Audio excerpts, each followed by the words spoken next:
Izinkinga zomsakazo kazwelonke i-SABC. Lokhu okukhetha umuntu wangaphandle ukuphatha ezomsakazo amanyala angempela.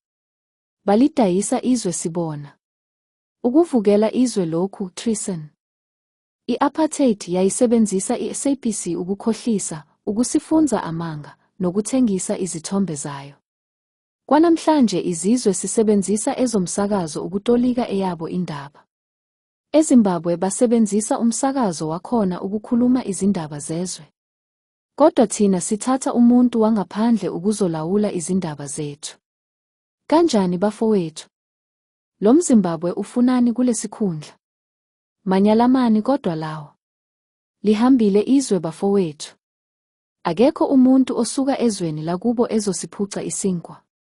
Kodwa ethi ungumfowethu. Lokhu ukuzikhohlisa. Lingeniwe izwe bafowethu, belekelelwa ngu-Eins amaphiciphici. Lidayisiwe izwe. Siyazi ukuthi ezomsakazo ziphethwe abamhlophe. Besibenzisa lamaphiciphici e-Eins. Sebenza lokhu okwenziwa amagupta. Noma bawakhipha khona bezoqhubeka abelungu ngokuphatha i-SABC. Kuhluke kanjani lokho kumagupta? Umuntu waseZimbabwe uzophatha ezokusakazo ezweni kanjani? Sizilima nezihula thina abantu basezweni. Bayasidakelwa labelungu no-Eins. Sokufike lapho okugcina khona. Sebekhombisile ukuthi izwe bayalidayisa. Masibakhiphe sibabophe labadayisi. Sesikhathele yibo besenza izinja ezweni lethu.